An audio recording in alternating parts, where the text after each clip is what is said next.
Okay, so hi, welcome to our fourth Thanks. webinar for the year, which is on the topic of spiritual friendship, chavruta. And I'm Nice. going to start out with the agenda. And actually, I'm going to tell you what I just told you a minute ago before we started recording, which is that we are trying to find a time to make this more accessible to everyone. So I'm going to try moving it to be a little bit later. And thank you for your input. And when I was asking people what they found was most rewarding or why they liked the webinars, I got a lot of different answers. But one of the answers that we have not been putting as much emphasis on is people sharing what's going on in their classroom. So I want to encourage people to do that. And if you can't join the webinars, if you can just post on Facebook or send me an email and I can share, because a lot of people say they really find that to be helpful. So that's what I wanted to say. And let's start talking about this topic, which is spiritual friendship or chavruta. It's very important to teens, as I'm sure you know, because they're becoming independent from their family and looking for support from their peers. So the Hebrew word for friend, chaver, masculine or chavera, feminine, is actually from an Aramaic word, chavruta, which is a term used for the relationship between study partners. So while the value placed on friendship originally focused on enabling Torah study, it could easily be extended beyond this to companionship, support, challenge, and comfort that we know friendships offer us. Having a chavruta partner is built into the spiritual practice of Mussar because in order to work on developing one's character, it's helpful to be accountable to someone else in order to, to support your efforts and vice versa. So today we're going to explore the importance of spiritual friendship in 3 different commentaries, 2 of which are from an extended teaching on friendship written by the great 12th century Jewish scholar, Rabbi Moses ben Maimon, who you know is Rambam or Maimonides. Each commentary responds to the same teaching, the very famous quote, "Acquire for yourself a friend," that's found in Pirkei Avot 1:6. So in light of this session's topic, it's a good idea to study the text in chavruta pairs rather than in groups. And at the end of the session, explore the experience of such chavruta study. How could this one-on-one conversation lead to deeper friendship? I would consider having the students choose a long-term chavruta partner, or depending on your group and you know them, pair up the students in a way that's going to encourage inclusion. So let's look at the themes. It's helpful to be accountable to someone else. It's helpful to have someone else support you, and we should do the same for others.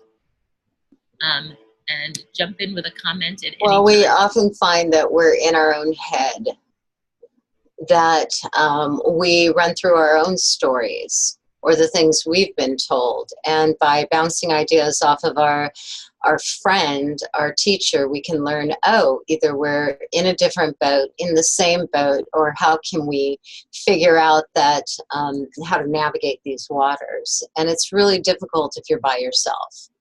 It's really true. I think just gaining perspective on what's going on in your life, you need to talk to someone who's not you and who Correct. can see perspective. And also, I think you feel more supported when someone else is talking with you. I see that Ellen joined us, so I'm going to unmute her. Hi, Ellen. Hi, sorry, I had technical problems. No problem. Uh-oh. I can't. Can you see okay? Yes, I'm on my phone though. I see you. Okay, great. And you hear us? Yeah, I can hear you. Mm-hmm. Then we're perfect. So we were just talking about how it's important to have someone support you as a friend. Oh, we have someone else joining. Very happy to have friends join. So hold on. Oh, Harley disappeared. I don't know what happened.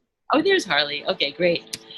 I'm going to unmute Harley as well. Okay, there. We're very happy to have all of our friends here and talk about how friends can support each other. And how we were saying a friend can give you perspective, and a friend can help you to feel less alone if you're going through something that's difficult. And we're going to talk about how the texts that we study help us to focus on this. So a good way to start to make this really relevant and personal is to, before you read the first text, look at supplement page A. There's something called the Friendship Finder. And have the students fill it out and refer to it to see if they're the kind of friend or have the kinds of friends that the texts praise. In other words, how do their experiences compare to those described in our classic Jewish texts? Now, the first question is qualities I look for in a friend. The second thing is qualities I bring to a friendship. The third question on this page deals with friendships that ended, and that might be difficult for teens to share. So you're going to know your group, and you'll have to use your skill to bring out this conversation in a constructive way. And if it's too hard, they can just keep the paper for themselves. At least it will focus their thoughts on it. But it can be a really important discussion that can really help students grow if you're able to bring this out about why friendships have ended. So I have them fill it out, and then we're going to talk about sharing everyday secrets and Torah secrets. It's going to be interesting to see how students define these two different terms. So let's look at text 1.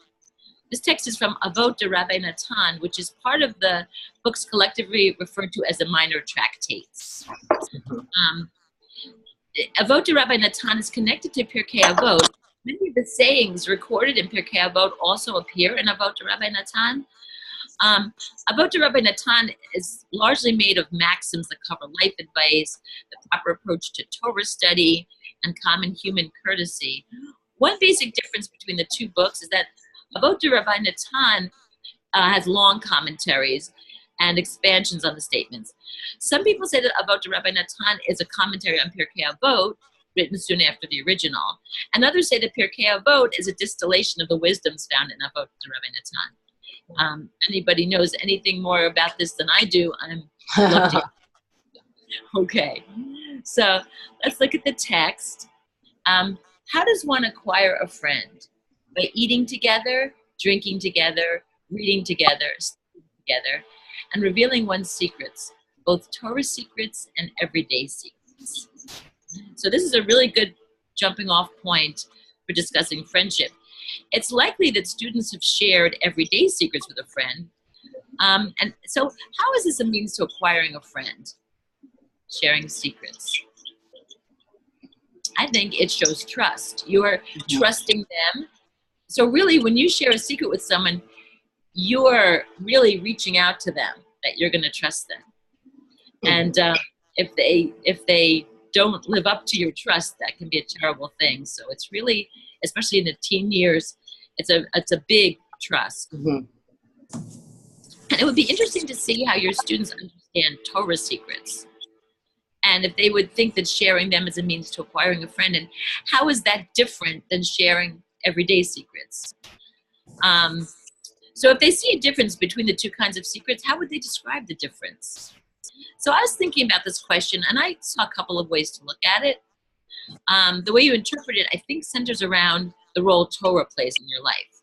If you make decisions based on Torah, if you're really one of those people who, when they don't know what to do, really thinks about what you've learned from Jewish texts, then sharing Torah secrets would be really sharing your deepest, deepest secrets.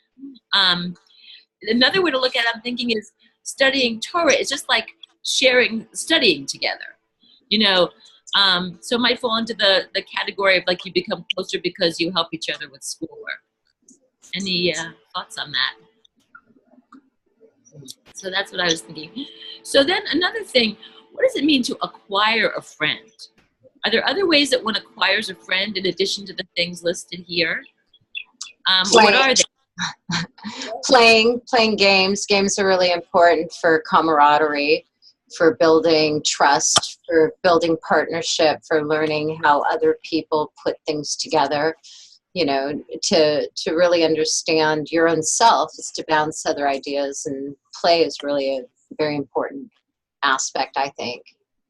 I think it's really good that you brought that up, because I don't think that the scholars who wrote this were playing much. And I think playing is important. I agree with you. Yeah, but their play was very different. It was all word play and that kind of argumentative, fun. To me, that is play as well, you know, because you get to play with the text, you get to play with ideas, and you get to play with thousands of years of fine tuning, and you get to come at it from your own perspective and say, I'm not wrong. and that is the play. So they did play. They just might not have looked at it that way. I think that's a really good point. I like that a lot. And I think it's important, especially when dealing with teens. That's really, really good. Thanks. So text 2 talks a little bit more about the idea of acquiring a friend. This is from Shemona Parakim, which, as you might know, means 8 chapters. And it's Rambam's introduction to Pirkei Avot. 8 chapters discusses ethical issues. Rambam says that the ideas in it are collected from Midrashim, from the Talmud, and from opinions of other scholars. This particular text is a commentary on a commentary, which the students may find interesting. Encourage them to comment on the commentary joining the long chain of Jewish thinkers. Rambam comments on Pirkei Avot's comment on the classic "acquire for yourself a friend," which is from the Talmud. So after you read this, you might have students write their own comments. You might put them together in a book, which is their own book, or you can contribute to a joint document like a Google Doc or something if you want to. And I think here the word acquire in reference to a friend seems kind of odd in our current times, when friendship is usually looked at as something in the realm of emotion. And acquire is a term used more like referring to something rational and easily measured. So with that in mind, I want to talk about what the students see as the ultimate goal of true friendship, according to this text. The conversation questions for this text bring up many different topics, and you might not cover them all, depending on where your students take this. So I'd love to hear what happens afterwards. I think it's going to be really interesting, and it can be really meaningful discussion. So I'm going to read the text, and you see at the end I put something in color, because to me this was like the most important part of the text. See if you feel the same way. Acquire for yourself a friend. Note the language of acquisition. It does not say make a friend or become friendly with others. The point is you should always have a friend who will help you better all aspects of your conduct. As our sages commented, either friendship or death. If one does not easily find a friend, one must make efforts in this direction. If necessary, one should procure his or her friendship until true friendship is established. What does procure mean? One should not cease accommodating oneself to the other person's nature until such friendship has been established. Thus, the ethical masters have taught, do not establish friendship according to your nature. Establish friendship according to your friend's nature. There are a few things that this brings up. First, we were talking about dogs before, and I had 2 dogs that were very close, and when the older one passed away, the younger one was miserable, and she died a few months later. She was also old, just a little younger. A lot of times, couples that have been married for a really, really long time, when one of them passes away, the other one does. So in a way, that's one way of looking at friendship or death. There's another way that we'll learn in the next text as well. And it's, Another common metaphor of death in the Torah and Talmud is death means a life with no meaning, a life with no purpose, no direction. So it's a spiritual death, and without a friendship, you can often live that way. I can tell you, as somebody who's moved through a lot of states, and when you first come into a town, and I'm struggling with that now, I've been here a little over a year, and not having close local friends, I have to rely a lot on distant friends. There's a lot missing in life when you don't have that person around where you've already established that level of friendship. That's true. That you're going in and out a little, but we pretty much heard, and I agree with you. You need a support group. You need friends. But the first thing you said, I didn't hear, and I want you to say it again because it sounded really good, and we really want to hear you. That in Torah, Talmud, you're not supposed to talk while you're eating your lunch.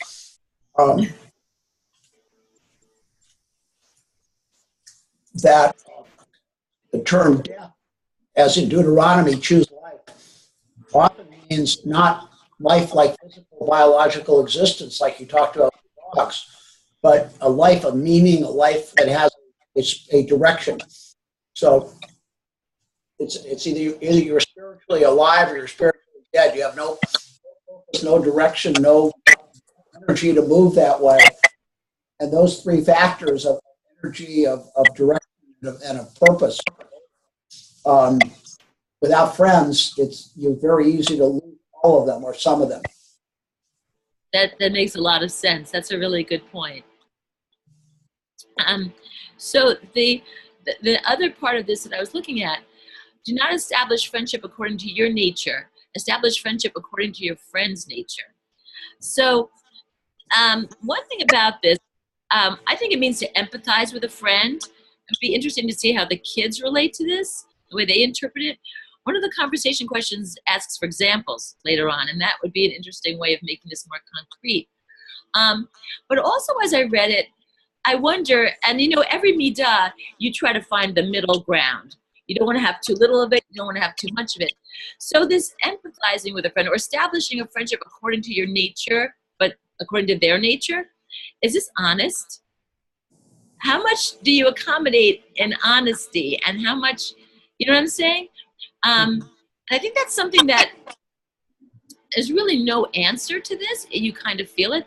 But sometimes you'll have a relationship where in the beginning everybody thinks they're perfect for each other, and then they discover that maybe one person was kind of accommodating themselves more and then stops doing that. So it's important to talk about this with the kids, like how much of this is honest, how much of this is important in a relationship. I think it's very important to empathize and to accommodate yourself to your friend, but it has to be an honest accommodation. If they love roller derby, maybe you'll go with them once or twice, but if you hate roller derby, do you have to keep doing that? I don't know, it's a bad example, but I'm trying to make It works. good. Right, so that's something. So then looking at friends. If you look at new friendships and you look at breaking out of your own comfort zone and learning something new and growing differently, that I can see where they were going in that direction. Your friend's nature, because the thing is, we're so safe inside of ourselves. And if we only want people that accommodate us, then we're covering ourselves with just yes men. It's really kind of nice to break out of your shell, to get to know someone on their level, at their pace, on the things that they enjoy. And then as you get to know one another and build that trust, you can say, you know what, I really dig this, but this is what I think about this. And then you've had a level of experience with each other where you can feel comfortable enough to disagree. That's a really good point. That's exactly right. And I think that's what Maimonides meant also. I think that's exactly right. You're establishing trust. You're getting to know each other. You're going out of your comfort zone, which I think is a great point. And then you're establishing, it's even like when you've established trust, maybe you've expanded yourself. Maybe that's what we mean by a friend who is going to help you to expand, which we talk about later. So that's a really good point. A friend who helps you better all aspects of your conduct. So how do you do that? I think what you just said, Rachel, makes a lot of sense. And so the suggestion in the booklet is share this text with that friend. Are you this kind of friend to others? What do you think are some do's or don'ts for this kind of friendship? So the last Mussar topic we had a lot to do with giving advice. And that's something that we might think of as we're going forward. How do you give advice to a friend? I know the friends that I like that give me advice the best, they ask me questions. And then they say, well, here's an idea. But they don't say, you should do X, Y, Z. Because then I'll just yak wrong. So that goes into also perspective of why it's good to have someone to bounce things off of. That's a thought. I mean, and you have to remember everybody, too, has their own personal agendas. I mean, are you helping me for you, or are you truly helping me for me? And this is how we establish friendships too, is by understanding a friend's nature. Then you understand their agenda in some cases, and does it jibe with where you're heading in life? Or Exactly. is it the fact that they do break you out of your comfort zone? They are so different from yourself that you actually get to learn something new and get a perspective and be a little more or a little less. Right, which is why it's so important to have friends. And I love what you're saying about breaking out of your comfort zone. That's really important.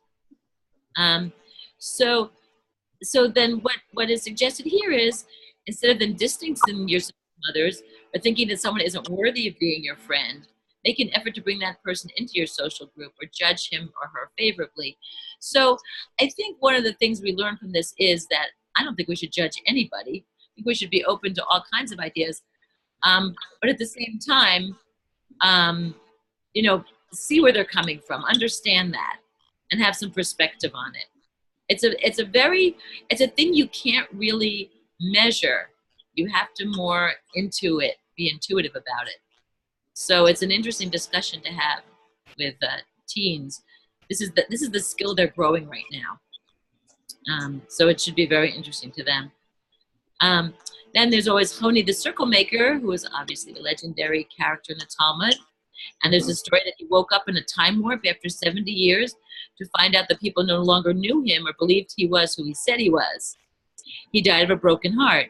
And the rabbi's conclusion to this story of Honi was friendship or death, because in Aramaic, the expression rhymes, chevruta o metuta.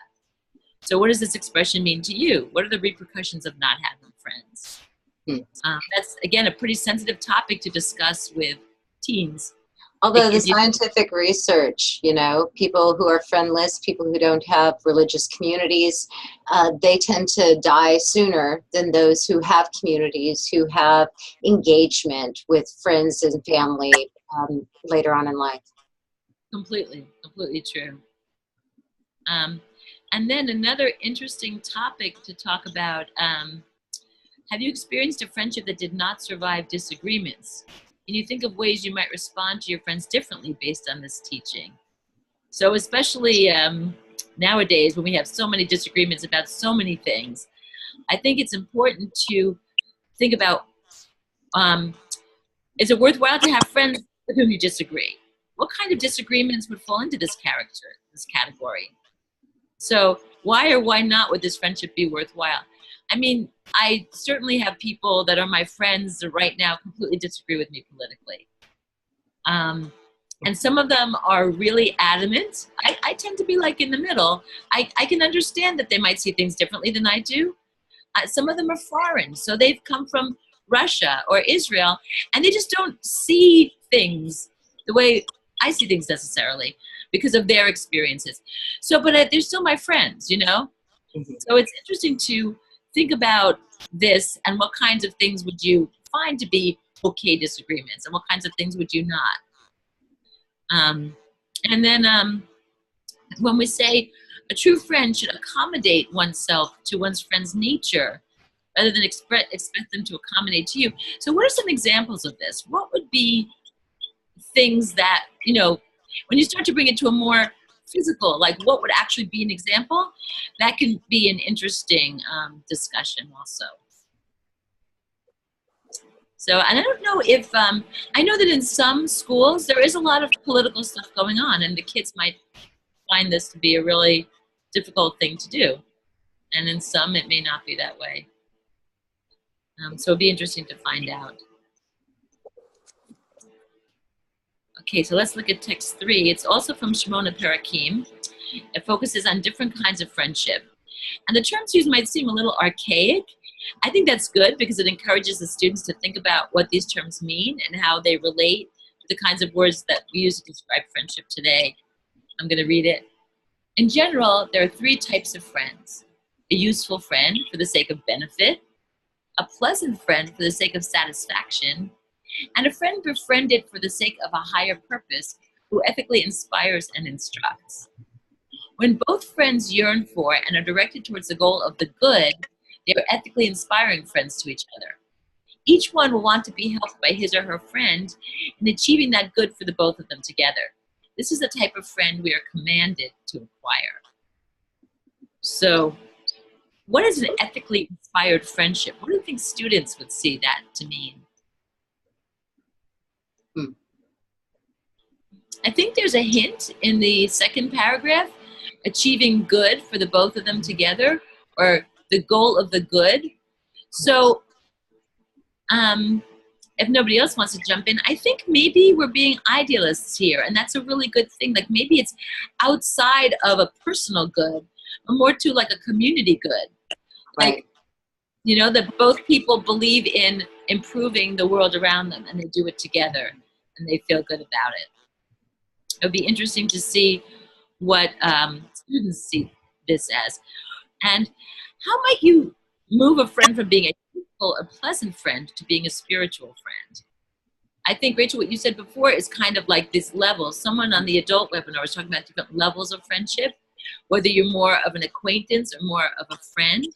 And I think, you know, going out of your comfort zone, as you said, and building trust is a way, I think, to move someone into a more deep relationship. And finding higher ground as well. I mean, you know, if you want to move a pleasant friend into a more ethically inspired friendship, you invite them to go volunteer with you.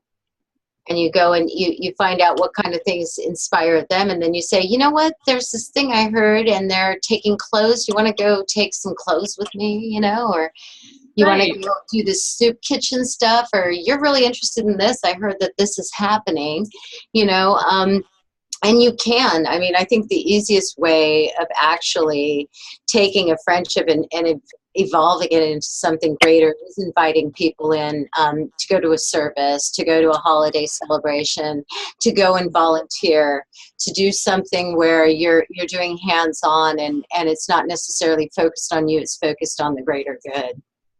I think that's true. Harley, you were going to say something. I was going to say that a lot of, you know, some of our kids are thinking either, even if they're a year or two away from it, are thinking about going off to college where they feel like they might be alone for the first time in a long time in their life. And the question for them then is, how do you connect with people when you're in college? One of the ways that a lot of us did it in college is we found some kind of group we cared about, whether it was a cause or a artistic or an interest group or whatever it was. It's something that was beyond simply to know people. For me, it ended up being Israeli folk dance. There was something else besides just knowing people, and it became a very effective way to meet people. The other thing is ask a lot of our high school students. I have actually done that. They have friends that go, the first two, the useful and the pleasant seem like the things we're automatically going to do anyway. The third one takes a lot of extra effort, and it's not, it doesn't just come along with the perk of living a normal life. And yet sometimes that can be step one of getting to know people, is to find the common interest, especially in college. That's a really good point, and that's really also relevant to the kids that we're reaching out to. So that's really, really important. It's a good point. And that kind of brings me to another thing. Are today's standards the same as those of previous generations? Like, what do the students expect of their friends nowadays? And how does that compare to what we thought, you know, in our day? I find that I think just looking at my kids, and it could be their personalities, but I think the general climate might be a little bit different now. For example, you never ask anyone for directions to their house anymore. You just use your GPS. There's a lot of things that we don't have to ask people for help anymore because we have all these things built for us. We have all these apps. We have, you know, we don't have to go shopping. We can just go online and buy something. You don't even have to go to the supermarket. You can have that delivered to, like, so we have less interaction with people. And I'm not sure, kids, you know, they communicate slightly differently. But I did notice my kids used to text when I was driving them, but it was just, they didn't want me to hear what they're saying. So it could be that too. But just because of the different communication we have now, it'd be interesting to see what their expectations are in terms of their friends. I think friendship really doesn't change regardless of time, space, technology. I think that everybody wants to have somebody that they can trust, somebody that they can cry on their shoulder, somebody that they can hug, somebody that you can go, oh my God, I'm having the greatest day in the world, and they're going to celebrate with you. And somebody, when you're having the worst day in the world, they're going to comfort you. I mean, I think that it's the basic need for everyone. You need it in your family, and you need it outside of your family, because we're needers. We're very needy people, and they've done the scientific research. The human touch is so important. Hugs are important. I'm glad Jews are huggy people. You know, this is what I like, because this is how we actually do get to know each other. It's not just a handshake. Look, I don't have any weapons. It's no, give me your body. And people need that. They do need that. They do need that. And I think it's important for kids to know that too, because I think there are kids who don't know that they can expect that. And I think that that's something to be established, and to let them know that it's okay. Needy is sort of as a bad thing, but needy, and it's not a bad thing. That's right. Exactly. It's a good thing to need other people, and it's a good thing to be there for other people who need you. So I think that's an important thing to establish, because I don't think that everybody knows that, and I think that's important. I also think Rachel just raised something significant, that the term higher purpose can include caring for your friend, or comforting your friend. It doesn't have to be a purpose outside of the two of them. It can still be a higher purpose. And the example you gave, Rachel, of a personal interaction, your metaphor, crying on their shoulder, doesn't work as well on FaceTime as it does when you're actually face to face. Exactly. But that is a higher purpose. So it's interesting to see how that kind of interaction, how their ways of communicating, how that kind of interaction works. I know that when my kids were a little younger, I remember one night my youngest daughter's girlfriend broke up with her boyfriend, and she said, can you just drive me over to her house? Because they were talking on the phone or FaceTime or whatever they did, it wasn't enough. She had to appear there with ice cream, Right. Oh, absolutely. Yeah. So that's something to see how kids, if they're doing that, if they understand the difference, if they feel it. I've read studies where they communicate the way they do because they never have any time that they're not being monitored. They don't have that much time, to just be kids by themselves. So it just would be interesting to see how they react to this. But it's a very good point. So here Maimonides said, a friend befriended for the sake of a higher purpose refers to a situation where both desire and focus on a single objective, doing good. So we were talking about doing good in the world, but doing good for each other is what we're kind of thinking of now as well. Like having someone that you can cry on their shoulder, that's definitely doing good. Each will desire to draw strength from one's friend, and that's what we're talking about, and to attain this good for them both.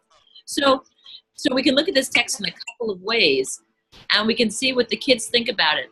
And before they read this, was this something they thought they should attain from a friendship? And you see how they value it. I think that's really important. It's a good discussion.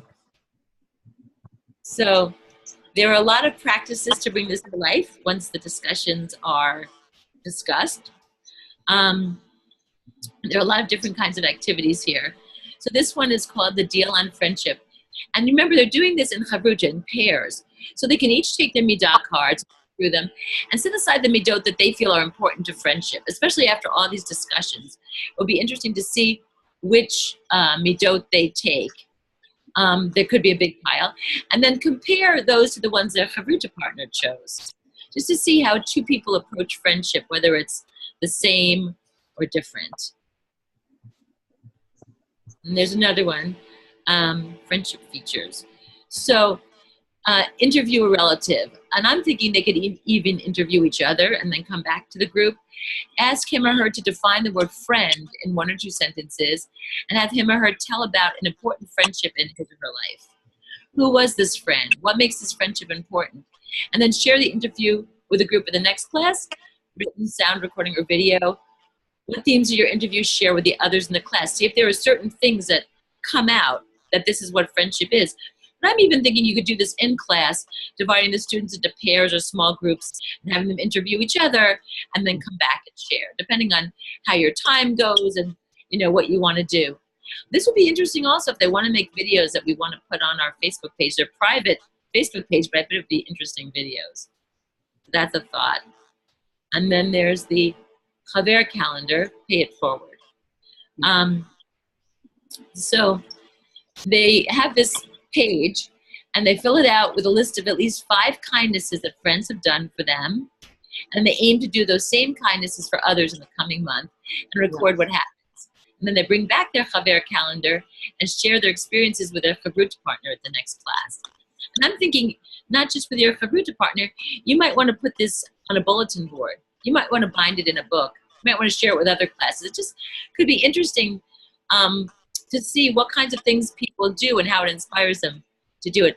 I know that my day is made if I'm like, I'm doing an alternate merge in my car and someone lets me in or I let someone in. Somehow I feel good because I just did a little thing, Or if you have an interaction with someone in the store, even a stranger, and it goes well, it's nice. I had one the other day. I was in Brooklyn where my daughter lives and I went to an ATM and I left my entire wallet on the ATM and left. I totally forgot. And as I was walking out, there was this woman coming in who was very easy to notice because she was completely covered in tattoos. I mean, even her face. And so you couldn't forget this woman. And I walked out and I got into my car and I went, oh my God, I left my wallet. And actually, no, I was farther than that. By the time I came back, it was a few minutes later. And I came back and we're talking about Myrtle Street in Brooklyn. And of course, my wallet was gone. But as I was walking, I walked out of the ATM and the tattooed woman came towards me. And she said, I have your wallet. And it was like, wow, And I hugged this tattooed woman because I was so excited to have my wallet. Right? And it was just a really nice interaction. So there are little things like this that happen. And it would be fun for kids to record and even for us to record this and then see what it inspires us to do, how we like to pay it forward. So that's a nice activity. And then this Just Trust is a fun activity. It's active. To start with this quote from Ecclesiastes, 2 are better than 1 because they have a good reward for their labor. For if they fall, one will lift up the other. But woe to the one who is alone when she falls, for she has not another to help her up. So get into pairs, have one walk backwards and the other one tell them where to go and protect them. Be sure you're in a place where nobody's going to get hurt because you really don't want that to happen, but you can do it in a safe place and it would be fun. And after you've done this once, switch the roles. Then discuss how are 2 better than 1. And also, what were you thinking when you did it? Did you trust the other person? Do you trust them more now? Do you trust them less now because they walked you into a wall? Right. So it's a fun activity. It was funny. Yeah, right. So, it's interesting. It's just an interesting thing to do and it'll get the kids moving and get them thinking in a different way. And then some social action ideas. Volunteer to share tips and tactics to overcome bullying. This is a really good website. Promote positivity at school and publicly take a stand with your friends. Join millions of young people that care by signing up for a campaign to actively stop bullying. And there's that's a good thing. And then what we were talking about before, be social and act. Sign up to do volunteer work together with a friend. Like we were saying, you might want to work in an animal shelter, a soup kitchen, visit an elderly person, or collect items to donate. And this way you can ethically inspire each other. That kind of brings to light what we were talking about before. Nina, and also actually for Rachel and Ellen, I'm finding that every time we use the example of bullying, which we seem to be using in just about every single lesson we talk about, it's almost like our teens have had a point of bully fatigue. They've heard so much about the subject that the minute the word comes up, they just shut off. Like, stop talking. Can't we talk about something else, besides bullying? And I don't know if you guys, Rachel, your experience. We don't spend a lot of time on it. We haven't lately. We did a couple of years back at another synagogue where I was focused on when it first was really hitting cyberbullying, and so yeah, we did it ad nauseum. But we've kind of pulled back on it, so it's kind of a nice reminder, I think, because people get bullied all the time, and especially in middle school and high school. And quite honestly, I tell the kids peer pressure is really the worst in college. You think it's bad now, so wait until you have a math test you have to go to and all your friends are going to the coast. What are you going to do? You're going with your friends to the coast, or you waited till Friday to take that math test. You could have taken it all week. So, I mean, there's a lot of forms. You can approach it without using the word bullying. It's like, how do you feel about being manipulated by others? That's a good way to put it. I think that in middle school, there's a lot of fear. There's like a lot of, and I think that's human nature. So it's interesting. I was in a school a couple of years ago when bullying was a huge thing, where I went into the girls' bathroom, and on the back of the stall door was like a thing you could read, a list of what to do if you're being bullied. And I mean, it really did. It was all over the place. Mm-hmm. And I was teaching fifth grade, and one of the girls like put her head down on the desk and she was like moping. And I actually did not do what a lot of people do. I didn't say go out in the hall and talk about it with your friend. My feeling was, we're learning here, and you'll have to deal with it later, because I didn't want to make a huge deal out of it. I think we have to put this in perspective. So I see what you're saying, Harley, because there was a time when the kids' feelings were out of perspective. There was like too much. But I think it's also important because it is a part of what they experience that we acknowledge it. And I just like that there is a nice website where they can actually do something. So the other question I have, it's one if you've experienced with any of your teens or heard about it, is by fluke we weren't able to meet this month, some scheduling conflict. So we haven't met in a couple months. Over those 2 months, the topic of sexual harassment is the centerpiece of a lot of media. And yeah. I'm wondering if the other teen groups have had that come up in their discussions. That's a good, I couldn't hear every word you said. You're going in and out, but I think what you said was that there's a lot on the news about sexual harassment.